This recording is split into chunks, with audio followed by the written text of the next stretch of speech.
Good morning, good afternoon, depending on, or good evening, and good early morning, depending on where you are in the world.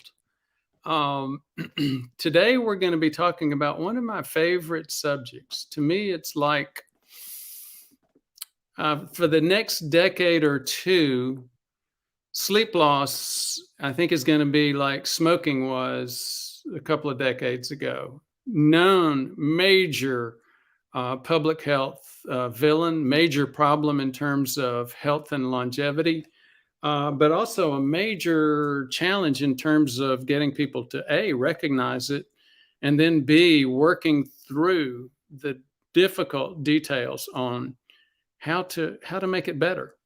So I have with me a Dr. Parm Dadia. We'll introduce Parm in just a few minutes. But before we do, let's just run through a couple of quick components about the channel. So this channel is about the things that you probably don't know. And according to the science today, your primary care doctor probably doesn't know either.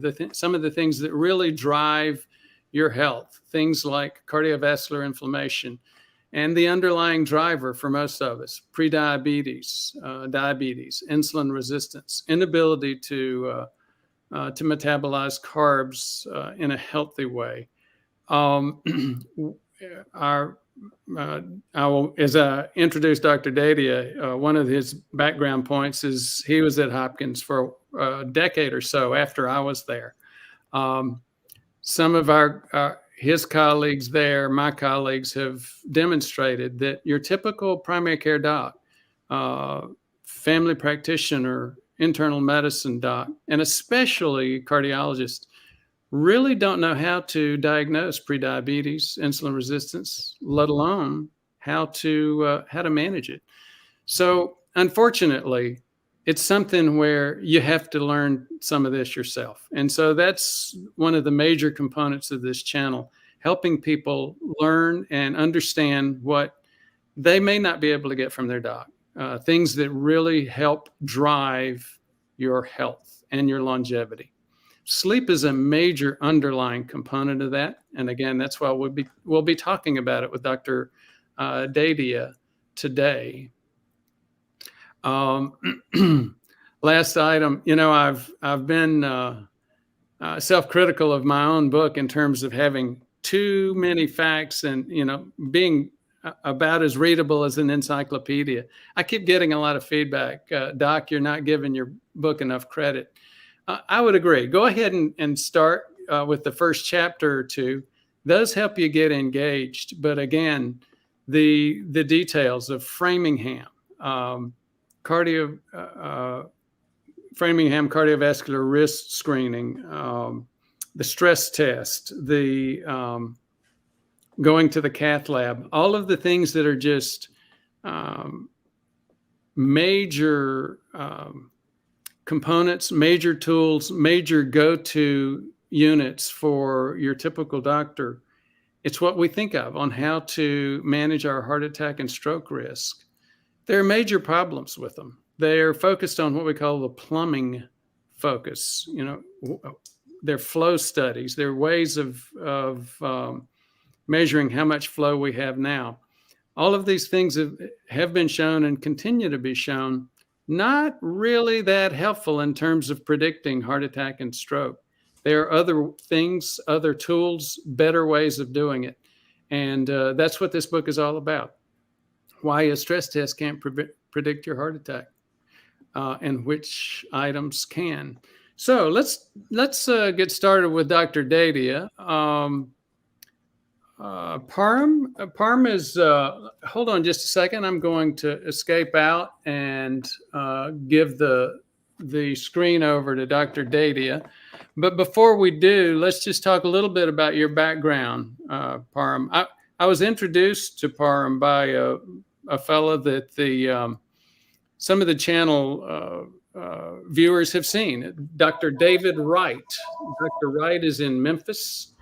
And Dr. Wright had done some work with you. I think maybe met you in some of the Bale Dunedin community meetings. Exactly. Yes. So, And as I mentioned, you've got some history at Hopkins. You were doing some gerontology there, doing some wellness there, and your focus was in weight loss. Is that right? yes, I'm born and raised in mid-Michigan. Never thought I was going to leave. Had the opportunity to do training and then also stay on as faculty at Hopkins. General internal medicine. Always had a deep fondness and reverence for the older adult. But always my thought process for it was, how are we going to help people live their health? How are we going to help them connect to the way to eat, the way to move? Candidly, I didn't think about sleep early on. It kind of became an aha moment later as I was looking to help people. And one of the things I was very passionate about is helping people with their weight. Yours truly, I've been 50 pounds heavier than I am now multiple times in my life. I did not know that. Yeah. So as much as big deal. And it's one of those things where it is people say, how did you fix it?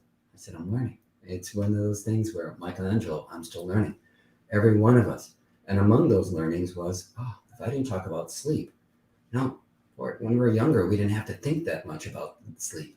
As we get older, it tends to be an item that creeps up. So overall, it is one of those key conversations of my background. It's internal medicine, primary care, went on to do gerontology, hospital work, public health work. But the most fascinating thing was to be able to help people talk in a meaningful way about what you do, how to eat, how to move. But just talking about what to do didn't move the needle until we got to one of the whys. Why do we do it? Why do we don't? Stress, yes, but sleep. So today I can't wait to share some of the thoughts and ideas. I'm going to be telling everybody things they know, but also a few things they don't know. And the goal is to be able to weave it into the lives we want to live. So it'll be fun.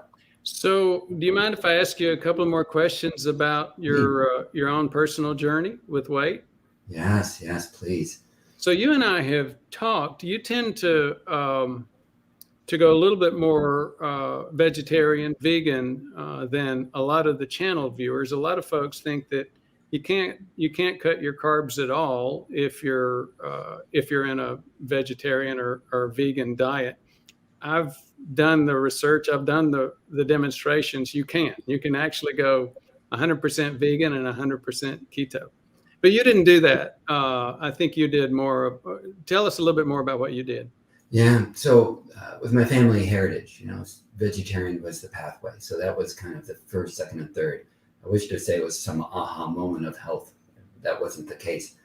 But in terms of appreciating and honoring that, indeed, I think as a vegetarian, mind you, I was a vegetarian when I was 50 pounds heavier multiple times. Mm-hmm. So again, vegetarian diets and weight loss honestly didn't always connect. So it was appreciating indeed, as you've talked about, in terms of not just food choices, but also food combinations. But then frankly, it wasn't all about the food. It was about understanding how I was going to fuel myself for the day I wanted to be a part of.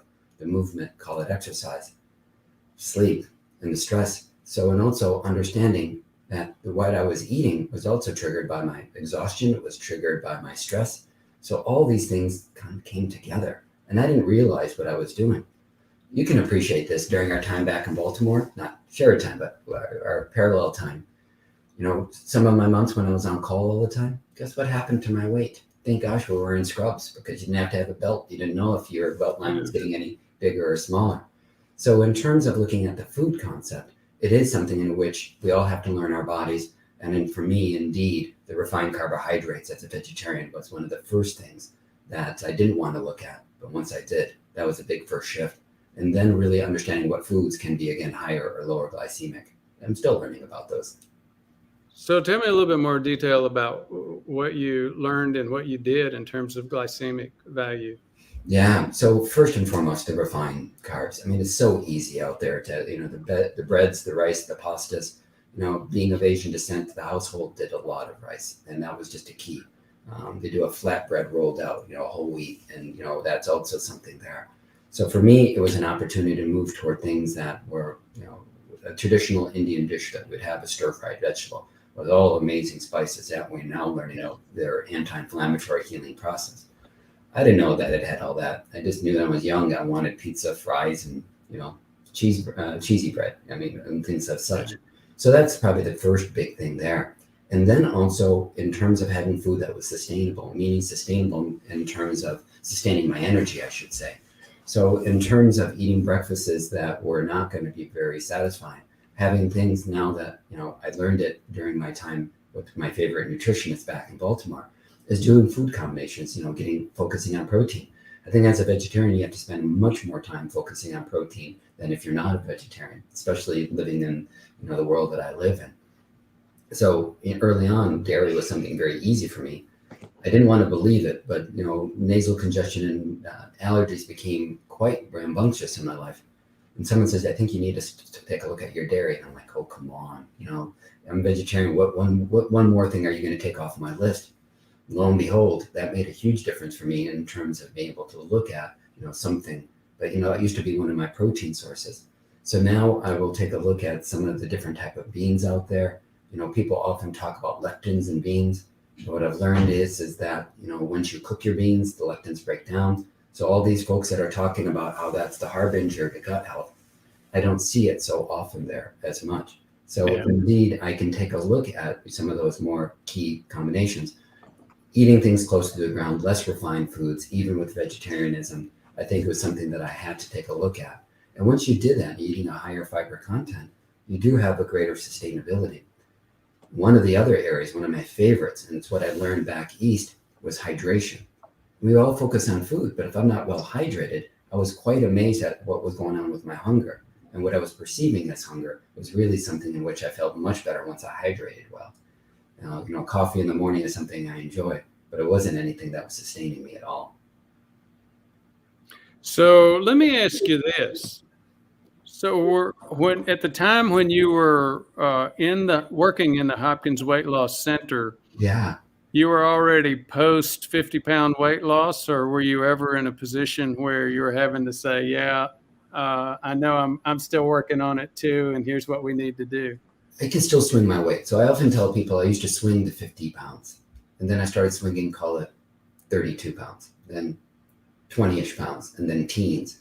And nowadays I'll swing, therefore anywhere from 3 to 7 pounds in terms of a shift from season to season, month to month. So what I wish to say is that when people ask me about it, I said, I'm on the journey. I'll walk this path with you. So again, it is sometimes, things change in terms of some of the foods that are in front of you. When spending more time with family, honoring my parents and honoring their care. So eating more with them and looking at what foods that they are putting on the table with them.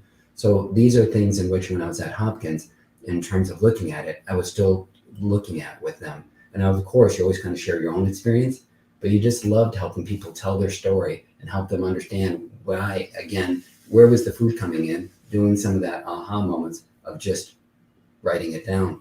When I used to do a lot of weight loss work, I used to always go to these meetings, and I would always kind of corner some of the top people in terms of psychology. And here's the thing, we all know it. Most of us don't write down food logs. We just don't. But when you do, it's amazing what happens. It stares back at you, right? And you start paying attention to what you're doing. And here's the beautiful thing. You don't have to do it forever. Do it a day, do it a week. And so when I was at the weight loss program, I'd have other people do it. And then I was kind of cataloging in my own head. I'm like, what did I have for breakfast, lunch, dinner?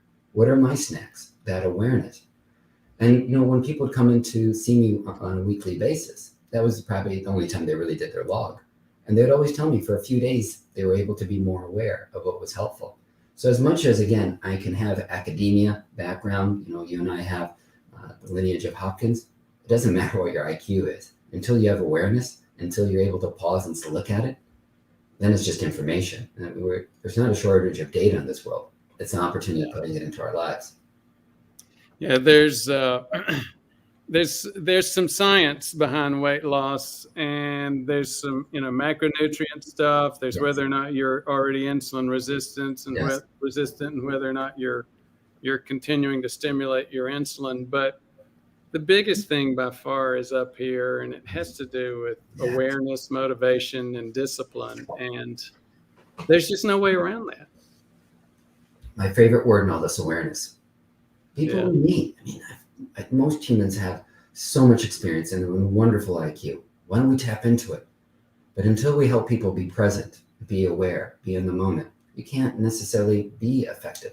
Living in the past, living in the future, shoulda, coulda, what if. That's what we do. And it doesn't care what your status in life, what your position in life. That's what we tend to do a lot. And you and I talked a little bit about other techniques of breathing and things that we can do. But whatever we can do to help anybody watching today, it's just that word. It doesn't sound fancy, but what can you ever do just to slow down and be present? Writing out a journal, taking some of the breath work. And I used to hear this and roll my eyes, say, yeah, okay. But then once you actually do it, you're like, wow. There's a reason why this has been around for a couple thousand years, because it is effective. It is helpful. Yeah, when I don't want to digress too far into respirate and some of the questions about sleep yet, but I will say this. It was the sort of thing where I'd read so many times, yeah, you're supposed to slow down your breathing.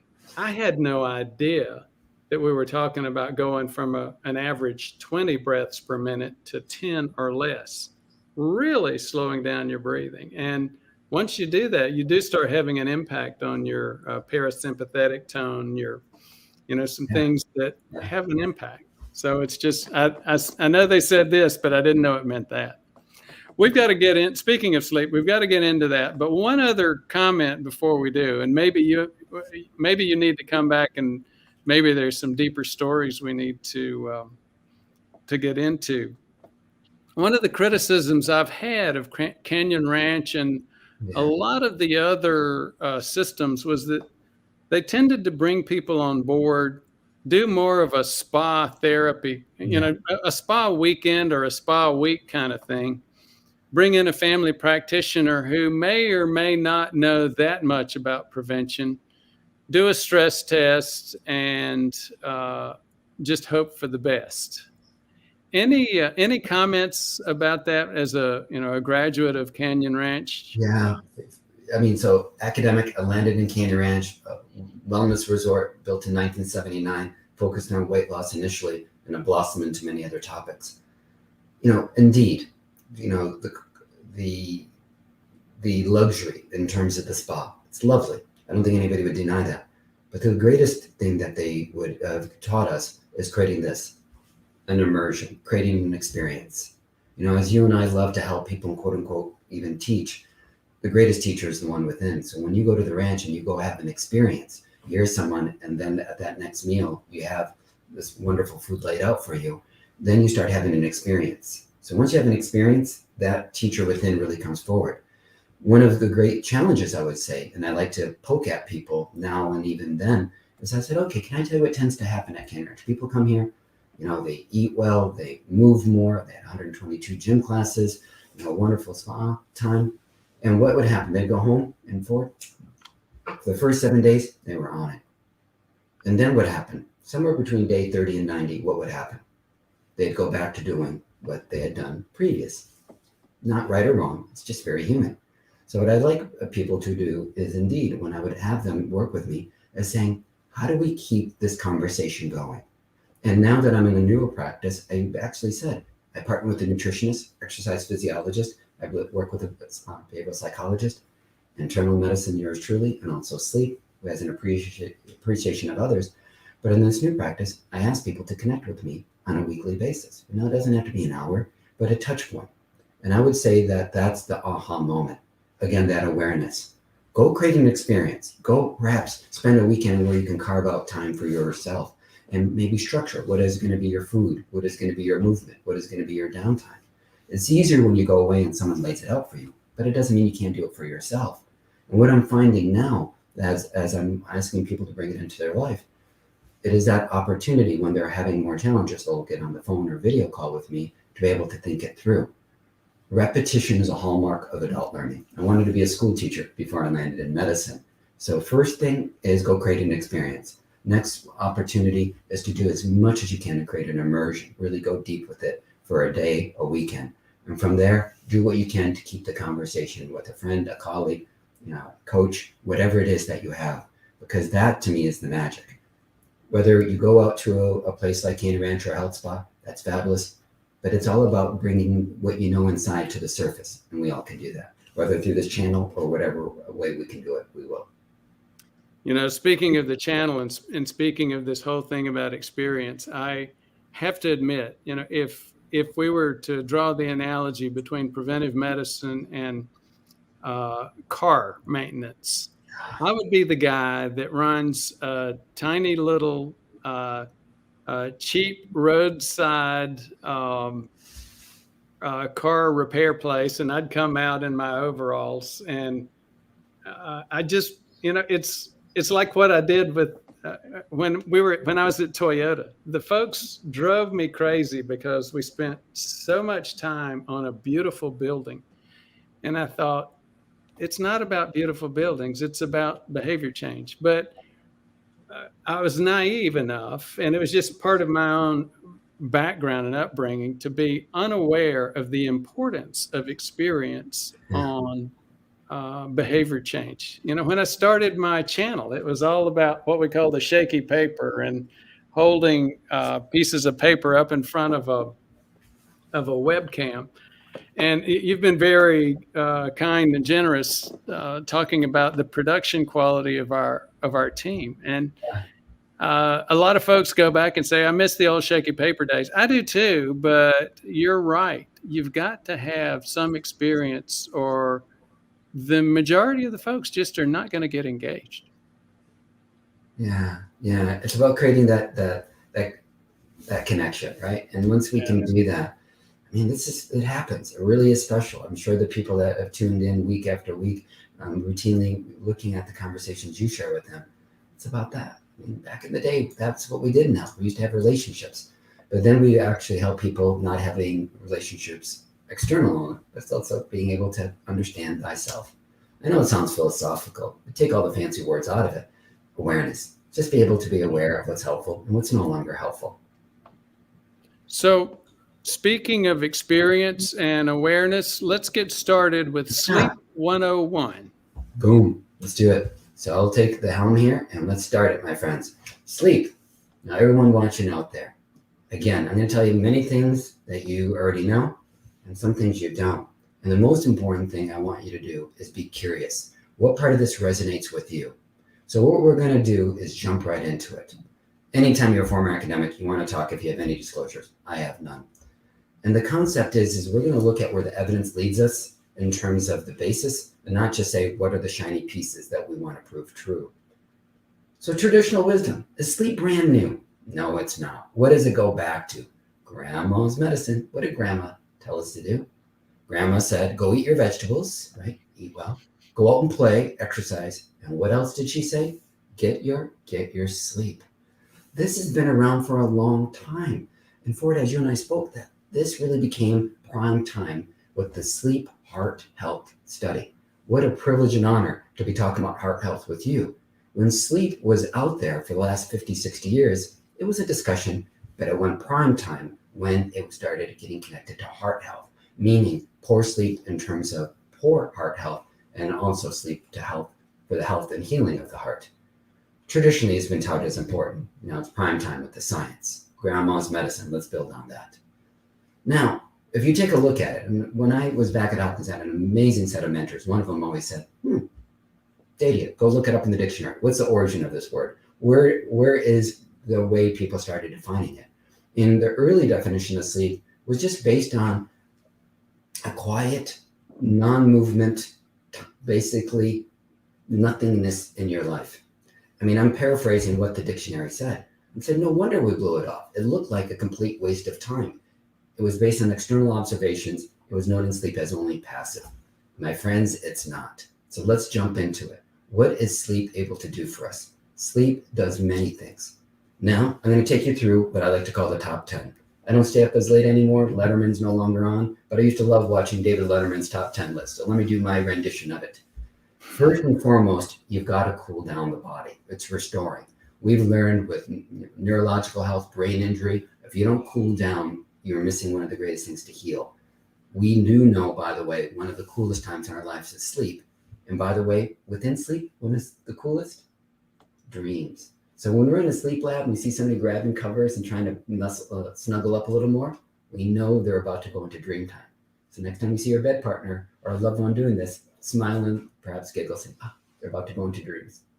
The next one here is so important. Sounds very fancy. Resetting ion channels. Sodium, potassium, chloride. Every single muscle, every single nerve has to have a balance of our electrolytes.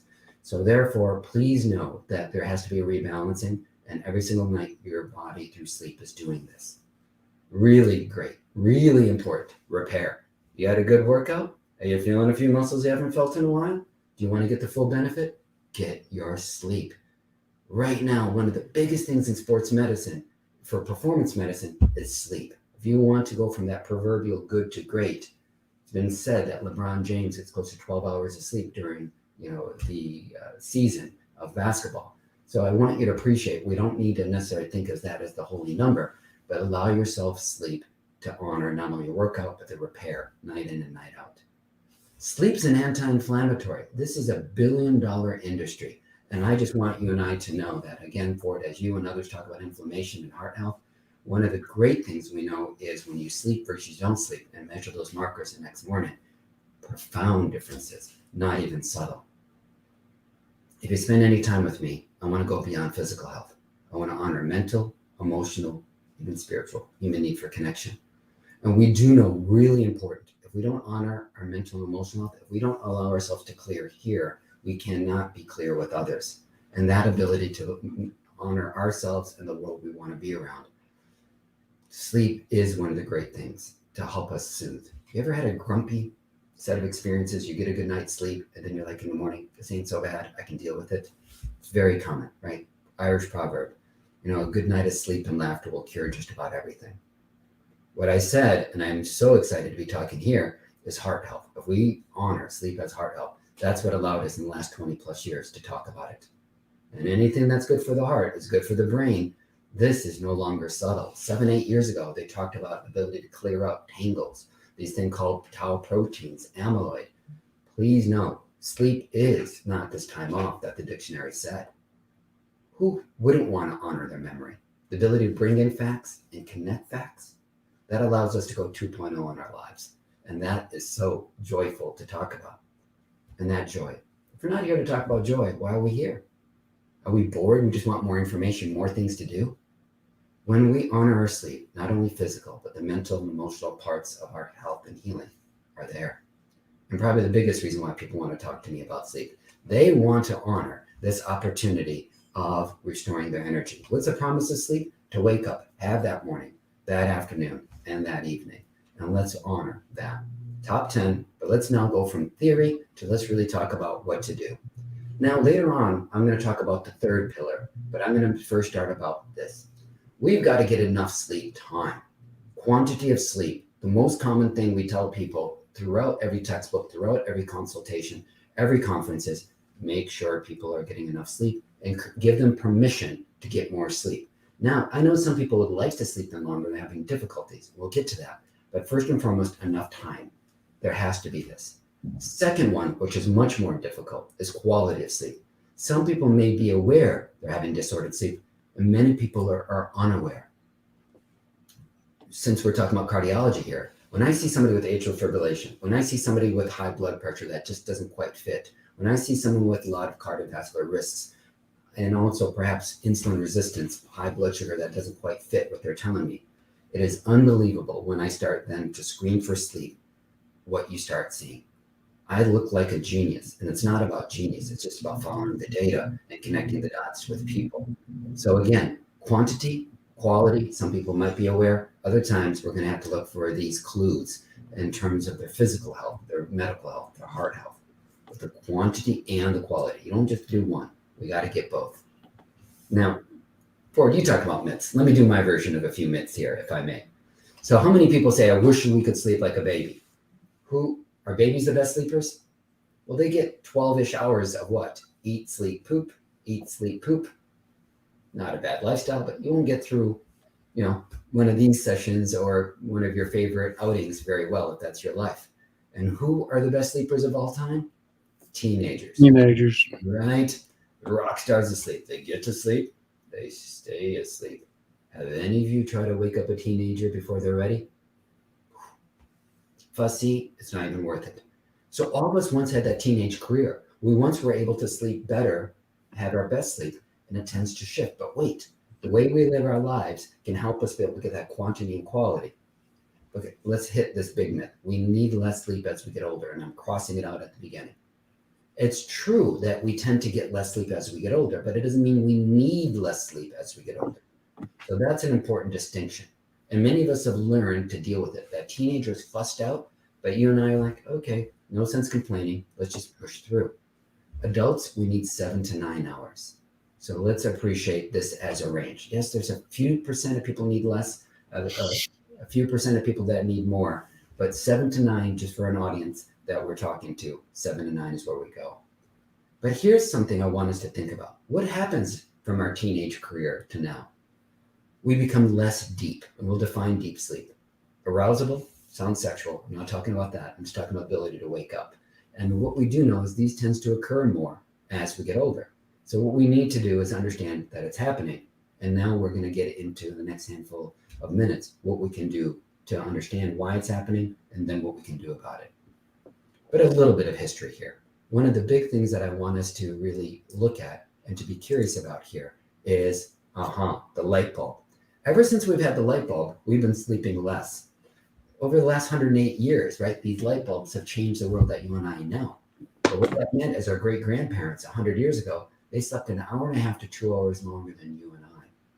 Ford, you and I have talked about some of the things that we've done, right? What's one of the great things that have helped you in your sleep? The ability. The mask. Myself, I have one. I become a snob trying to find the best masks and ones that don't crunch on the back of my head too much. So I want people to appreciate the quickest way to wake up the brain is light. We'd love people to get light exposure, especially daylight exposure early in the day. But at nighttime, we live in an artificial world, and especially blue light, which is just about. I'm going to run get mine, and I'll be right back. Go ahead. What we do want to know, though, is that just be curious. Not one of these are going to be everything for everyone. But what it means is an hour and a half to 2 hours is roughly a sleep cycle. So if you can give yourself more time with the sleep cycle, once I talk about it, you won't want to donate it away any longer. Pretty cool. Let's keep going. Should we honor this discussion? Do we get our sleep all at night? What about naps? To nap or not to nap? Is that the question here? All right, before going into naps, here it is. The gold standard is get your sleep at night. It is really, really important to get your sleep at night. Now, if you're unable to get your sleep at night, consider naps to help you total toward that 7 to 9 hours. We know the body loves to have routines. So if you're going to do naps, can you build this in day in and day out? But napping is an art. You don't want it too long. You don't want it too close to bedtime. Think of it as taking a snack. If you have a snack before dinner, are you going to have an appetite? If you're snacking all day long, are you going to have an appetite come dinner time? So please appreciate what we want to do is not too long of a nap and not too close to bedtime. So just areas to look at it. Now, there is some different studies around the world, like in Greece. They took a group of men, and what they did is they said, hey, are you nappers? If they were nappers, they took them in. They then asked a group to stop napping. They stopped that study early because those men tend to have more cardiovascular events. So I want you to appreciate, you look to get it at night, but if you're napping, there is an opportunity of restoration, heart health as well. Now, we're going to be technical, and I promise you, memorizing this is not going to help you. Let's just get a flavor of the science. These are brain waves. We go from this very busy brain. The more ups and downs is more energy. So this is what it's to be awake. And I want you to know, though, as you go from awake and just being awake with closing your eyes, you can see the spikes a little bit more. If you can see the spikes, that means the accordion is stretching out. So even when you close your eyes and breathe and slow down, you are relaxing yourself. So I always love to teach people the mindfulness, the meditation, the prayer, the closing of the eyes, just to take a breath, all have benefits of slowing down the brain. We go from this stuff called light sleep. Now, light sleep is the worst nomenclature we could have ever given this. Who here wants to be a light sleeper? None of us. But light sleep is roughly half of your night, 50 to 60%. But the stars of this show, deep sleep and dream sleep, stage 3 REM, rapid eye movement. And you see this deep sleep, see that accordion just kind of pull apart? Really slow brain. This is a lot of health going on here, and I'm going to explain it in a minute. But in a moment, I also want you to know I'm going to talk about dreams, but look here. Doesn't this wave here look a bit like the top wave when you're awake? So we know dream sleep is very different than other forms of sleep. The brain is now more active, and I'm going to help us understand this. Why? Because these discussions right here, deep sleep and dream sleep, is what we did especially well when we were teenagers, especially the deep sleep. And again, there are things you can do during your life after your teenage career to be able to help your health, to be able to help your sleep. So let's go ahead and take that step here of getting this recovery sleep, building up deep dream sleep. Excuse me. So a bit technical. Take a look here with me. We're talking about time. 7 to 9 hours. We're talking about 8 hours as the middle spot. But that conveniently talks about the first half of the night for 4 hours, the second half of the night for 4 hours. As I color code it, we go from awake, stage 1, 2, deep sleep, and a little bit of dreams here as well. But if you artificially look at the first half of the night as your only sleep, what do you see more of in the first half of the night compared to the second half of the night? You're seeing more of this deep sleep. And here's so cool of a conversation. You do physical repair. You put in growth hormone, you put in proteins, you repair that body. You had a good workout, feeling a few muscles you haven't felt, you want to get the full benefit, get your deep sleep. In a moment, I'm going to tell you deep sleep helps you, exercise helps you with deep sleep. So deep sleep gets you ready for your next workout, but your workout helps you to get your deep sleep.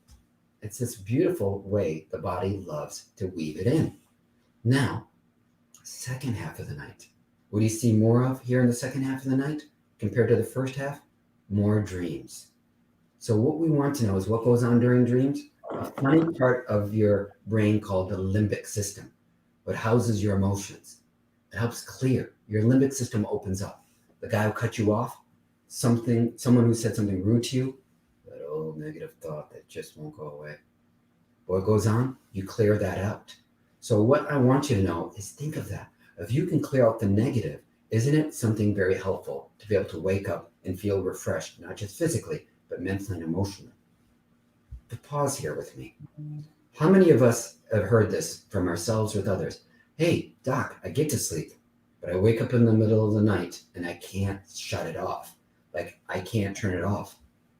Think of what we were just talking about.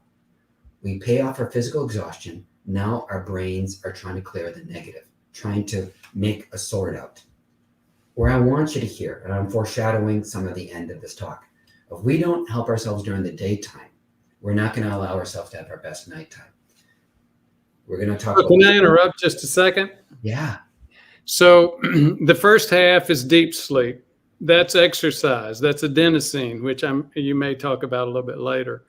And the way to prepare for that is getting tired, is working out, developing some exhaustion during the day. Now you're getting ready to talk about the second half of the night, and that's REM sleep, and that's the limbic system. That's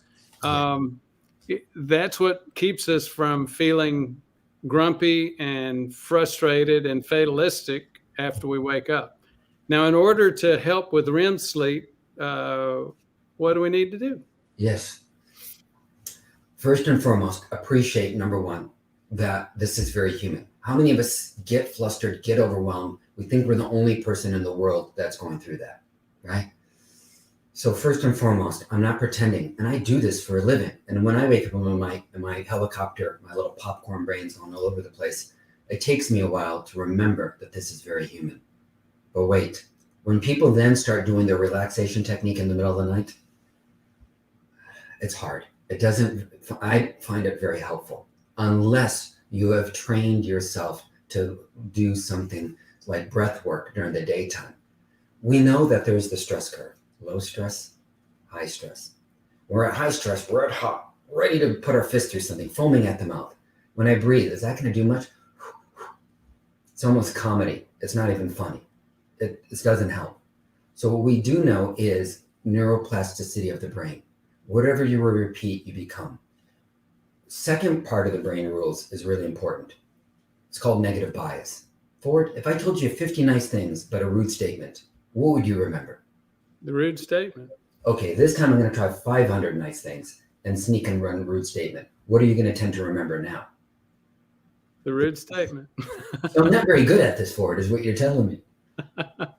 We have a negative bias. And so therefore, in the middle of the night, what are we going to tend to get hooked on? Shoulda, coulda, what if? Yeah. This is the classic stress and distress. Stress in the world, distress within us. What I want you and I to know is that's the reason why Every tradition, every culture, whether it's prayer, whether it's breathing, whether it's stretch and yoga, find your thing. We can talk about respirate. Any of these techniques allow you to be more present. When you're present, you're not shoulda, coulda, what if. Your full IQ, the full ability to do something effective for yourself is here and now. Athletes wanting to hit a golf ball. If they're thinking about the last shot, the next hole, they're going to not do their best on that very moment. The same thing, if you're not there with your loved one, having that difficult conversation, fully hearing them and being articulate, thinking about that last discord, worried about if it's going to happen again, we miss the opportunity to connect. So what do we do? And this is my homework for the last 12 plus years, and I'm still doing it. And some nights I'm better than others, truth be told. This is not being perfect. I thought I had to be perfect to be healthy. Not practice. Practice makes progress. Practice doesn't make perfect. So every night I need to have a wind down procedure. I need to focus on my breath. Some nights it's a couple minutes, other nights it's longer. Some nights I'm overwhelmed, my mind's going all over the place. So I treated myself to a massage chair. Before I could afford that, I had a mat that just did a little bit of that. Just that would help me just kind of be more present with everything. Whatever we can do to practice night in, night out of being present, that negative bias tends to be a little bit less, and we tend to be more present. When you're more present with your breath, what tends to be? Your fatigue, your exhaustion tends to come back, and then you can get back to sleep. I wish I could say you do it for a night, do it for 3 nights, do it for 7 nights, and you'll have it. This is the hardest part. Now, what do we tend to do in medicine? Give a pill to decrease the stress and the distress. That's not right or wrong, but that's not solving the underlying issue, the underlying challenge. So I always wish for people to know that, yes, when people are over the top and over the edge, we do give medicine sometimes to help people. But I usually tell people, Ambien, the benzodiazepines, I say, look, if I had you on them lifelong, I failed you. But think of them as a bridge, not as an island. I want you to do some of this underlying work. I want you to be able to work on this. So over time, we can taper off the medicine if we go down the medicine route. I know this sounds theoretical. I was skeptical, truth be told. But boy, it has shifted. I'm not saying I don't stress anymore. I'm human. When my parents are not feeling well, when I'm caught off in traffic, any of those things where, during this, last set of years of the isolation, it hits us all. But it's ability of having a technique to deal with the distress in your life. It's not about being stress-free and not having distress. It's ability to have a container that you can hold this in and then be able to work with it, through it, and come on to the other side. Lord, is this making sense, or should we be having me go through any more to help land the plane here? No, I think that's helpful. Yeah. And right there, I'm going to tag on what you just said. One of my biggest homeworks, and I was going to say it at the end, is changing my words. My mindfulness teacher pointed something out about 10 years ago. I was going through a difficult time. A relationship was ending. And my dear friend, this mindfulness teacher, just got quiet and looked at me. And I said, what? What did I do? You get quiet when I've done something odd. It's like, you judge yourself all the time. Did I do? He goes, yep. Good, bad, right, wrong. He goes, I wonder how that's working for you.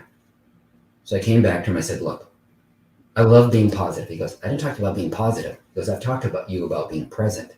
And I was all indignant to my friend, my teacher. I said, yeah, positive, present, whatever. And he's like, no, there's a big difference. What we're getting at is, I asked him, I said, okay, if there's no good or bad, right or wrong, because he talked about, right? Good people watching this video, doctor with a bad looking tie. Is that an absolute fact? It's a judgment. All day long, good or bad, right or wrong, shoulda, coulda, what if. We tend to judge things all. That takes us out of the present moment. So therefore, I want to be honest about things. And my friend said, look, I want you to be honest. I said, what can you do to be able to be honest but not judge? So this is my homework, and this is what you said for it. You said, Harm, that's helpful. So for now on, the next time you hear somebody say good or bad, right or wrong, smile and giggle. It's all judgment. It's all made up. It's all about how we perceive it. But if we want to change it, hey, doc, when I eat this, it's helpful. When I eat that, it doesn't help.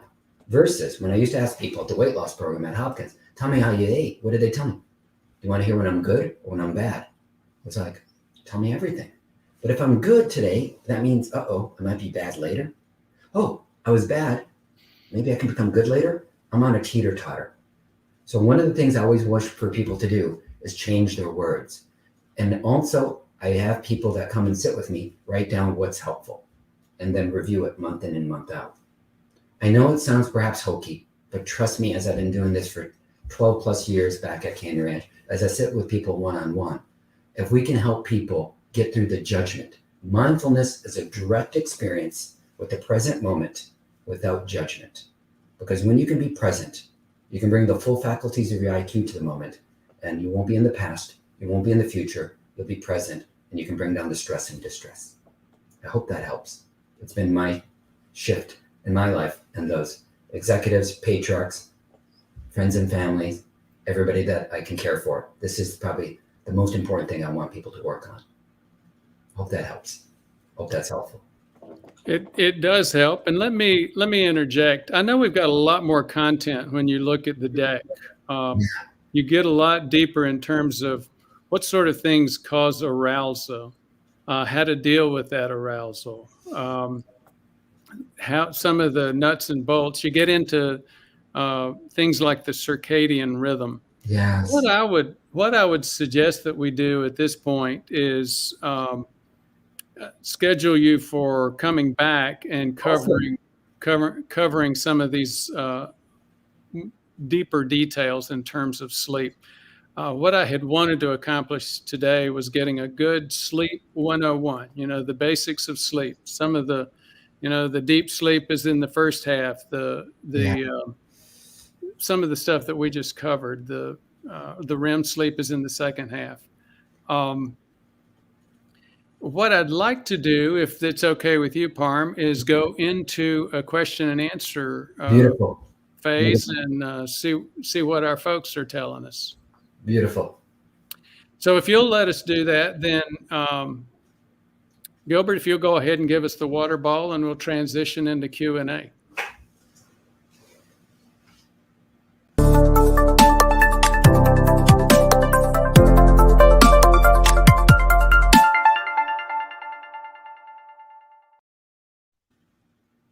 So, I thought that was first one. We've got.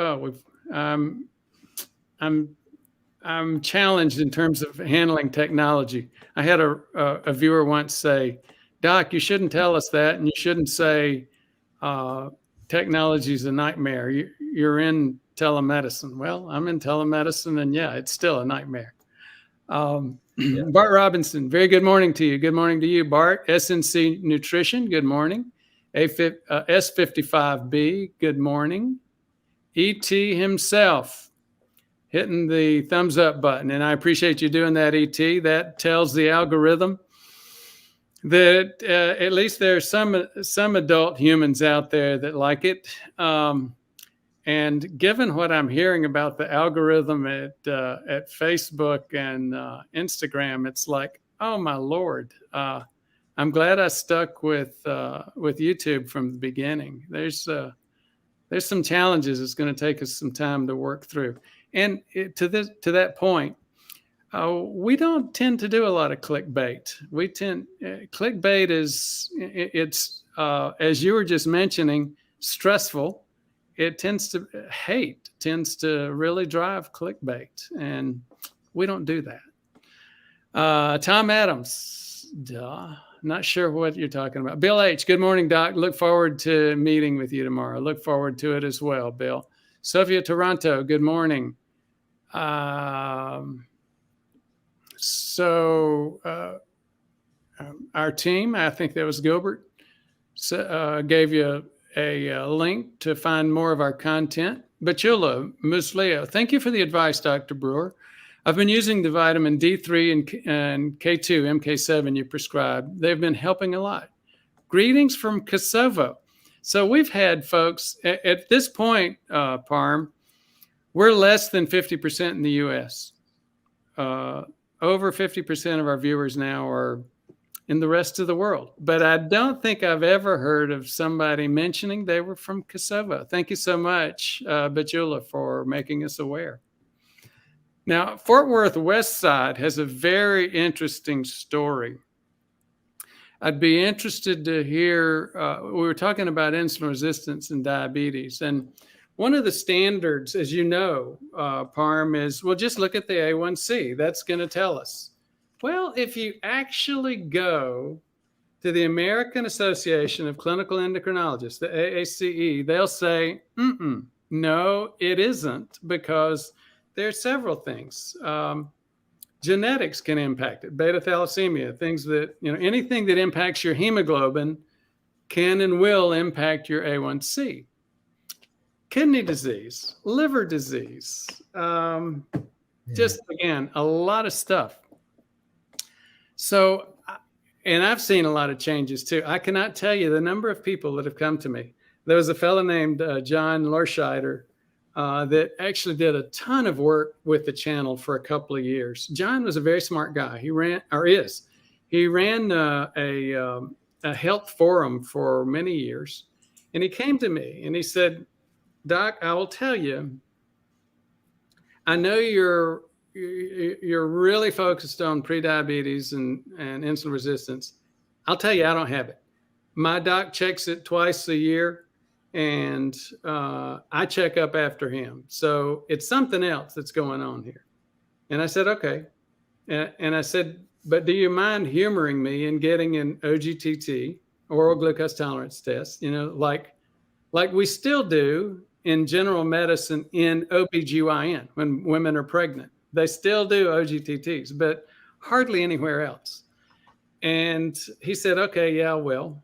Well, he shared his numbers. And then he went on to do what Fort Worth West Side did. He did what's called a Kraft insulin survey. The difference between are you familiar with OGTT? Yes, of course. So OGTT, there are different standards, but the most common standard is 75 grams of you get a fasting glucose, then drink 75 grams of glucose, get a glucose an hour later and 2 hours later. The Kraft insulin survey is very similar, but it's got a couple of unique twists. Instead of 75 grams, you use 100 grams of glucose. Instead of only looking at blood glucose levels, you also look at insulin levels. And it becomes very, very interesting. Yeah. The other thing you do is you get bloods at half hour up to 3 or 4 hours. So Fort Worth West Side did this, and that's what that's what this is. Kraft numbers, insulin glucose, fasting, less than 2 for the insulin, and what is that? 83 for the glucose. So that would be a good number. Any of us would say, this person's great. They've got no problem. At a half hour, the insulin was 35. Wow. Glucose was 220. At, what's the next one? 1 hour, the insulin is 20. Glucose is 220. At 2 hours, insulin is up to 61, glucose is at 284. At 3 hours, insulin's at 28.9, glucose is 100, finally getting back down to 147. At 4 hours, insulin's back less than 2 and glucose was 38. Wow. Interesting, isn't it? Yeah, I like to draw the analogy of a still photo versus a moving picture. You can take a still photo of somebody out in the street and you just think they're standing there and the cars are standing there. But if you take a movie, you might find out that they're about to get run over. And that's exactly what you can see with these things. Fort Worth West Side. I realize I'm insulin resistant for sure. Yes, you're insulin resistant. You're also diabetic. This was after being told my blood glucose was fine since my A1C was 5.6. So is it possible to be a diabetic and still have a normal A1C reading? Yes, it is. And again, as we started with the with the comment here that the American Association of Clinical Endocrinologists warns against the very common practice of just using A1C. Now, let me go back and retract the comment. I said you're diabetic. I really cannot say that. I will say this. Anytime, because I don't have a physician relationship with you, Fort Worth, so there's some technical issues as well as some other things. But I can say this. The standard is once you go over 200 in any type of testing, even this type of testing, the standard is to label it as that individual is having full-blown type 2 diabetes. Now, we could quibble over it. And some people would say, no, you have to have it twice. Well, I would look at this and I would say you had it twice. But for all intents and purposes, I just do not see telling somebody with the numbers that you just gave us that they don't have diabetes. And their work cut out for them. Parm, I don't know if you have any comments. I would love to share a couple of thoughts on the blood sugar opportunity to be curious. And we've seen that. So sometimes somebody's morning blood sugars are elevated, but then the rest of the days that they tend not to be. So whenever I see somebody getting fasting lab work as kind of a screening, and if they have an elevated morning blood sugar, and it doesn't quote unquote fit with everything else, of course, everything you've talked about, but poor sleep by itself can also give you an adrenaline cortisol. So sometimes we see early morning sugar rises. So just a bit of a clue, not diagnostic. Also, they've done studies to show people's blood sugars if they were sleep deprived. Now that's harsh, right? That's no sleep versus some sleep. Most of us get some sleep. But to be more demonstrative, to make it more clear that these studies were done, and they showed great rises in blood sugar in the morning if people did not sleep. And they did, I don't know how they were able to do this in the study. They looked at, the stuff that we measure on the A1C. The technical term is called AGE product, AGE, advanced glycosylated end product. Just basically that little sugared stuff. Some of the people at Hopkins were dissecting it out, and showing beautiful pictures. That looked like creme brulee underneath the microscope, by the way. So that's sort of what creme brulee is too, especially when you burn it. But anyhow, go ahead. Yeah, right. I mean, when you show that to people, it was funny. I used to tell that story, and every Monday I would do that talk at the resort, and every Monday they served creme brulee for a while. I totally ruined their menu unintentionally. It was kind of like people were giving me like the evil eye when I'd walk by the dining room. So let's stop for a second and tell people why, if somebody just tuned in and they're hearing us talk about hemoglobin A1C, AGE, advanced glycation end products, and creme brulee, the connection here. So when you burn something, that's oxidizing it. Yes. And AGE is advanced glycation end products. I used to have they don't teach a whole lot about the subtleties of diabetes, especially when I was in medical school over 30 years ago. But we did have one professor who would come around, and he had a plastic piece of muscle in his coat pocket. And he would say, this is your muscle, this is your body tissue on diabetes. And his point was diabetes actually oxidizes, burns your tissues, and in his perspective, rubberizes it or plasticizes it. The point is that yes, it has we wonder why it has such a big impact. It has an impact throughout our body. It's the number one cause of, as you know, blindness, the number one cause of kidney failure, number one cause of heart attack, number one cause of stroke. And it's because we're burning our tissues, all of our body tissues, on a regular basis, and we don't believe it, or we don't feel it. So we just don't notice it. And unfortunately, as Fort Worth West Side shared, most of us with the problem are constantly being told, you don't have it. Well, you don't have it if you don't look for it correctly. Back to the point about the dessert. I'm having a senior moment. When you burn this dessert, you're oxidizing it, and that's exactly what you get in the proteins in our body. There's a strong case to be made that what we call essential hypertension, that means essential means we don't know what caused it. Hypertension is high blood pressure. There's a very good case to be made that a whole lot, if not most, essential hypertension is actually clogging of some of the glomeruli sensing organs, but with AGE. Now, if you say, I've never heard of AGE, advanced glycation end products, yes, you have if you've heard of A1C. A1C is a protein, and it's been oxidized by binding to glucose. So any other comments on that before we move on? Yeah, it's just when they looked at sleep apnea, they were able to show higher amounts of age products. In other words, those kind of rubberized, those burnt sugar. So we know diabetes, they talked about, really rich meals that are quite, wonderful but decadent, and also that of sleep apnea. Now, sleep apnea is the easiest sleep disorder to pick up. But you can put it in the lab, you can quantify it. Things like insomnia, things that we'll talk about the next time, are a lot of the things that frustrate people, and it become a pill-driven approach from there. But I just want people to appreciate, again, sleep is not a time off. And it's not just the lack of sleep, but even poor sleep can be damaging. So we want to make sure that not just the quantity, but the quality of sleep.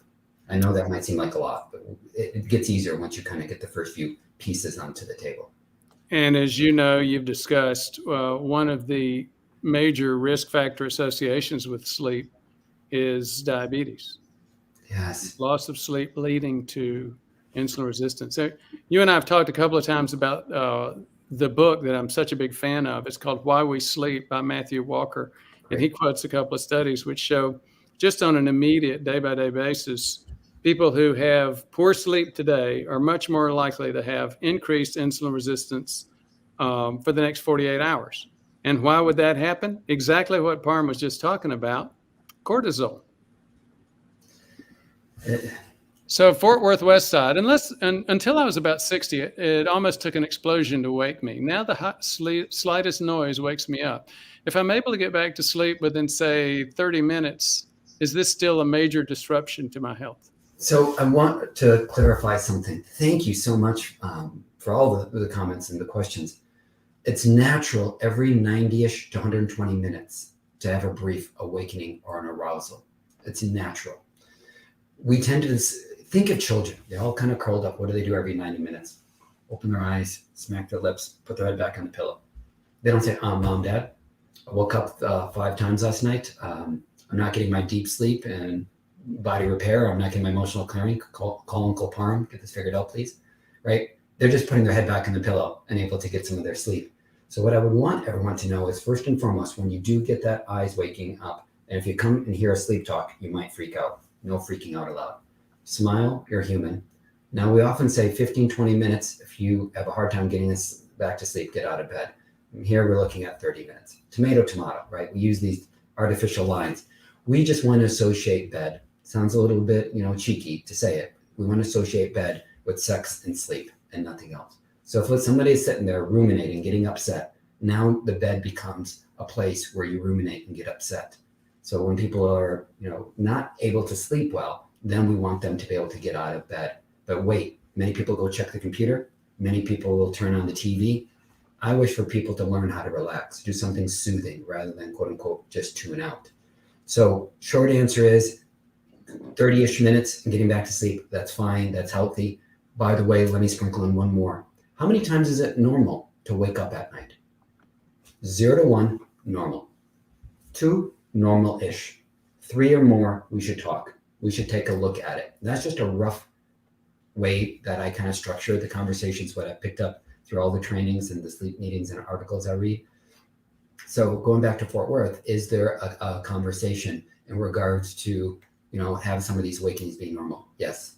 And as I see now, he's asking, well, if you have some of these awakenings, or just regardless, what about a cat nap? Yes.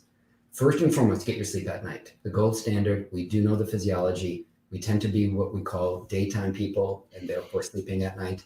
But if you need that nap, a cat nap. And if you can, try to make it a ritual. The body loves routine. The body can harmonize with that. So if you could do your 10, 20, 30-minute napping, that'd be great. Anything more than that, I start to get a little bit more fidgety about it.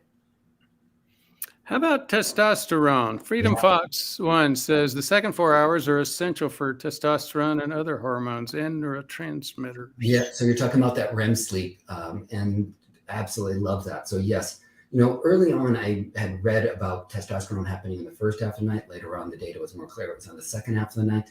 And we do know it happens throughout the night, but in terms of that REM sleep, and without being awkward, and men, we talk about that of, the sexual dream and having, excitement, arousal. Women also get that as well. So we do know that there is a surge in terms of testosterone occurring. And think about that. It's $1 billion industry that people are seeking. So whenever I talk to people about how to boost their testosterone, what do I need to tell them to do? Get their sleep at night. I mean, it is so important. Now, can I also give you a little bit of another pearl? Testosterone replacement therapy, especially when it's in men because it tends to be a higher amount, it does lead to muscle development, but it also can create, even though a small amount, but a significant amount of the tongue getting slightly enlarged. It's not like that the mouth now is full, but if you already have a tight airway, a small airway with the breathing, and you're taking testosterone, it might worsen or tip you into a deeper challenge with sleep-related breathing, meaning apnea. So I always want people to be really curious about the testosterone. Where is it coming from? What is the underlying factors? It's not a right or wrong to do the testosterone therapy, but just make sure that we're still looking at overall health rather than a magic bullet. So Jonathan Hull has an interesting question. Good morning, Dr. B. If my blood glucose drops below 70 while sleeping, could this cause me to wake up? I've actually had many people ask me that question, and I do think there's some truth to that. It's interesting. I had a patient once who started using the Libre. Are you familiar with the Freestyle Libre? Yeah, I love it. So he said, this is weird, and I'm not actually convinced this is what happened, but I have to tell you the details and come to your own conclusion. He said, it was, 15, 20 years ago, it was discovered that I was having seizures in my sleep, and it was usually between 12 and 1 in the morning. I went to a neurologist. I had a complete workup. He couldn't find anything. At the end of the day, the neurologist ended up putting me on a mild anti-seizure medicine, and we just really haven't had a problem since then. So I was dealing with this person for a different reason, obviously insulin resistance. And he started his Libre, and he said, I have to tell you, I'm hitting the 30s at night.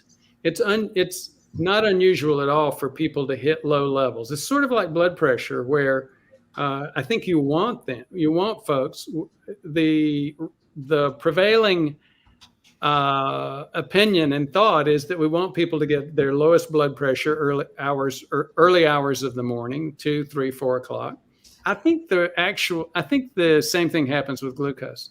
But this individual is saying, almost every night, and it's almost always between midnight and 1, assuming I'm asleep, I'm hitting down way below 50 and sometimes below 40. And he was saying, I'm just wondering if that was related to this at all. Interesting story. We don't have a confirmation either way. But the point is, I do think that you start really dropping, you start really working hard on your blood sugar, and you can get low, and it can sometimes be a challenge in terms of staying asleep. Any comments, Barb? No, I think this highlights just such an important way to be curious. Sleep sometimes allows us to take a greater look at our global health. And again, if it was just on off, I like to joke, people are not Ambien deficient out there, right? I mean, people just, get a medicine and it's almost a Band-Aid type of therapy. We've got to get curious, physically, mentally, emotionally, even spiritually, connection. But if we don't look at some of these factors in regards to inflammation and blood sugars, we're missing, the story. And this is helping us tell the story. Freedom Fox 1, I actually feel way more stress resilient the day after megadosing melatonin, 20 milligrams. doesn't really improve sleep, but it's doing something. Any comments about melatonin? We had a bucket of melatonin when we were in teenage years, and what we want to appreciate is that we tend to drop every decade of our life with the melatonin. Couple of things, since we're right deep into the health of the heart. We know that there's a couple of things to look at. Blue light can decrease the natural melatonin production. So that's something there in every screen out there on the planet. Next time I'm here, I'll bring my blue blocking glasses and show people if they must be on their electronics at nighttime, what they can do to decrease it. We can't say it's perfect for everyone, but when it helps, it helps. And we always want to help. In terms of dosing, I'm going to share with you, I love the fact that you went out there and talked about 20 milligrams. The research really looks at melatonin how. First and foremost, 1-2 milligrams is about clock change. That's about that jet lag. And that's where melatonin really was initially used in the literature. But we know the sleepiness dose is usually talked about between 5 and 10. And also I know that in some oncology cancer trials that they're using higher doses of melatonin as an anti-inflammatory. So among the things I always want people to know is, go into some of the databases, make sure you get a clean brand of melatonin. Some of them have some serotonin in there that's not bound well. And you don't want to pour straight serotonin into your gut.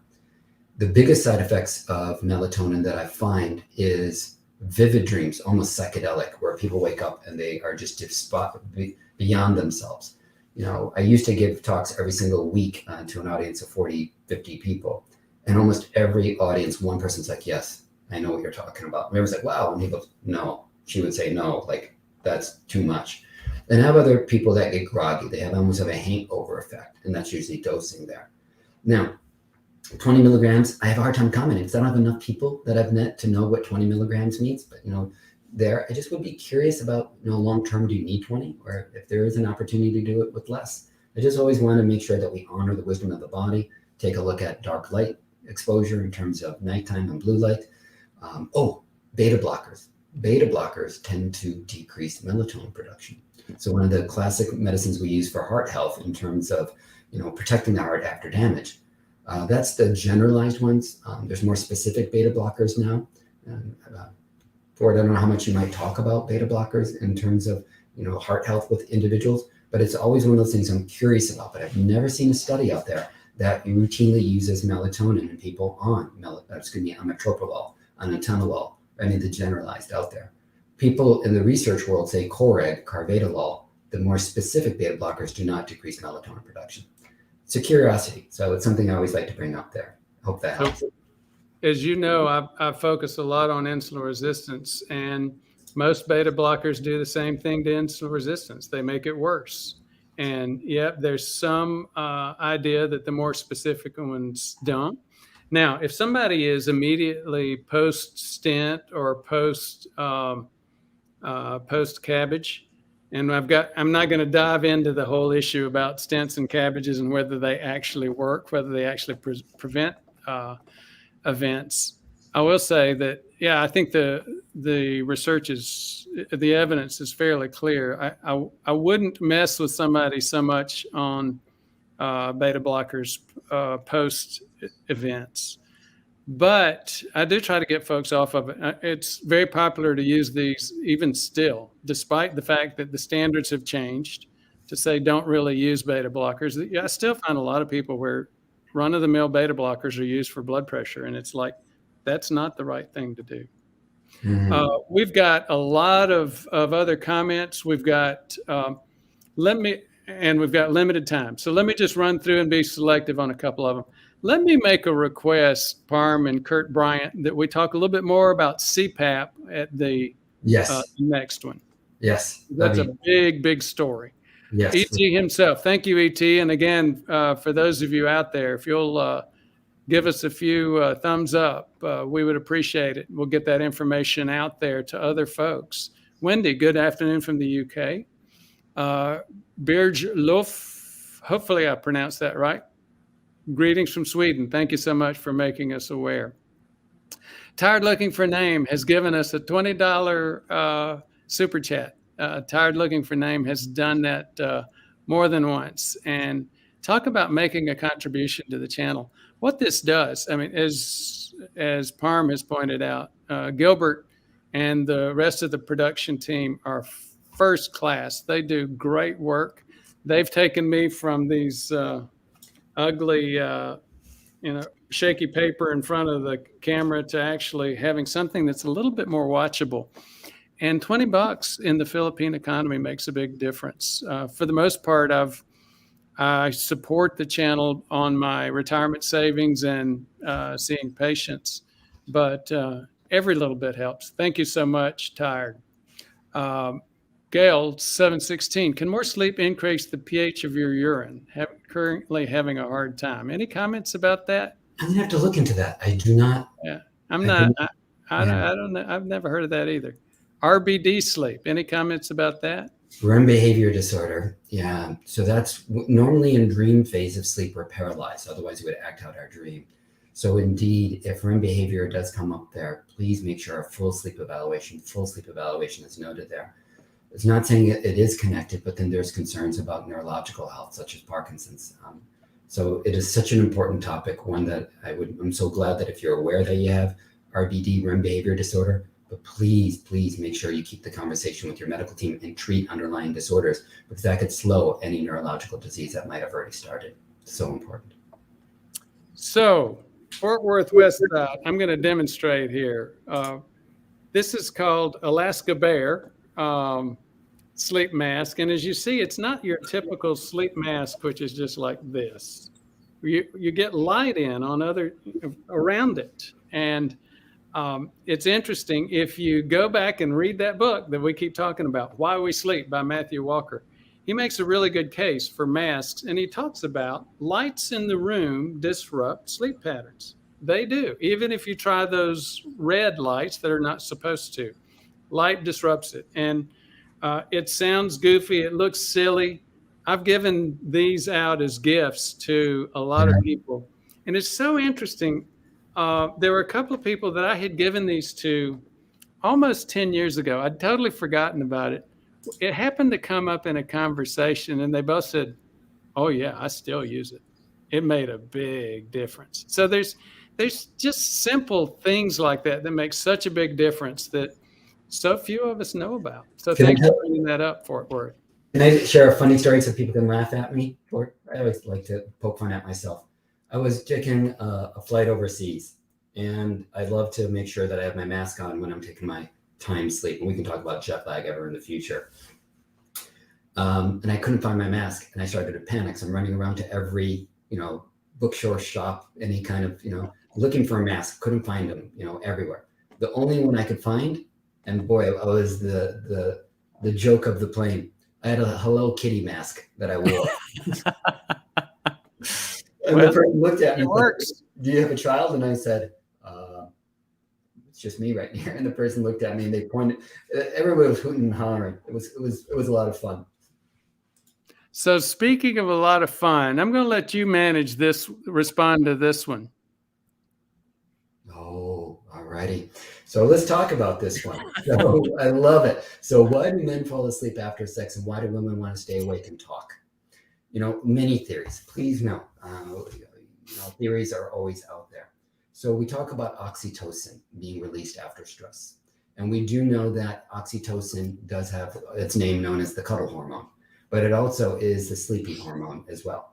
So it's been said, okay, and I know I'm a man saying this, right? So I know the people on here might be criticizing me for being biased, but what have they shown in some of the reports? I'm not saying I do the bench research, that men have the receptors that go more toward the sleepiness, and women have more of the receptors of oxytocin that go to the cuddle.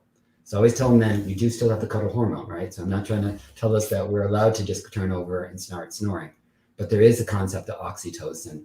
It's always dangerous in medicine. We try to drill it down to one chemical, right? So we know it's much more than just cortisol, oxytocin, any of that, but the science allows us to kind of start there. So do know, yes, there is data that supports the cuddle hormone as well as the sleepiness.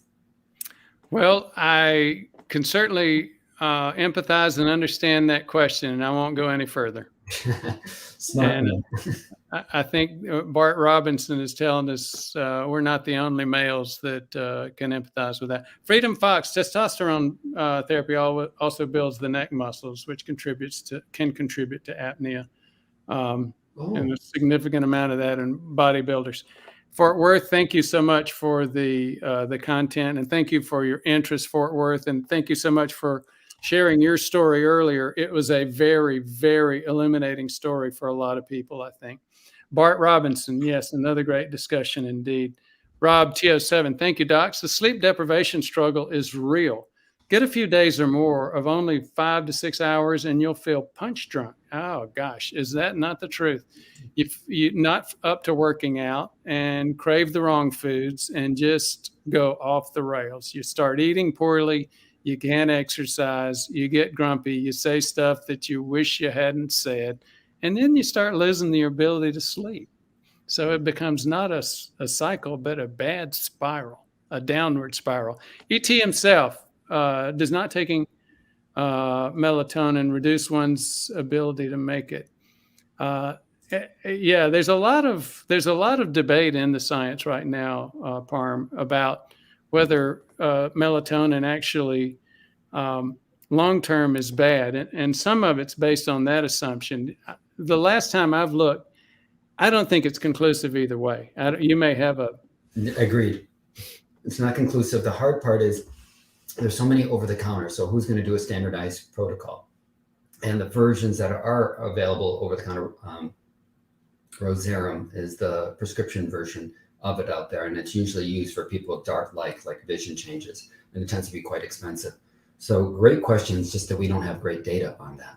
And I always tell people, if they can every once in a while, change their medicines. I had a mentor who would say, you know what, don't have them take the same sleep medicine every night or night in, night out, have them fluctuate between two different. So you have the receptors now become, upregulated, meaning become more potent. So even more and more. So I love the question. And I always tell people, can we do a holiday every once in a while on anything? On anything, yeah. So Bob Bell, could you explain the craft NOS better? Bob, we're getting pushed for time. I've got a lot of videos out there that talk about the craft insulin survey. Be very happy to talk about it a little bit more at a later date. Not for this one. Parm, anything to comment on before we wrap up? My gratitude for being connected to you and this channel, to everybody that tuned in, as well as the questions that are fabulous. Please be curious about you and your sleep, and as you're curious for you, you'll see the world differently. And also share people the conversation that sleep is real. It is health from head to toe, physical, mental, emotional. Not only honoring disease, it honors health, and also allows you to perform, live the life you want. So thank you. I look forward to more chats. Thank you again. And if you'll just send us an email to let us know when you'd like to join us for part 2. I'd love it. I'd love it. We shall. Threaten or promise. Very good. Thanks. Bye-bye. Bye now.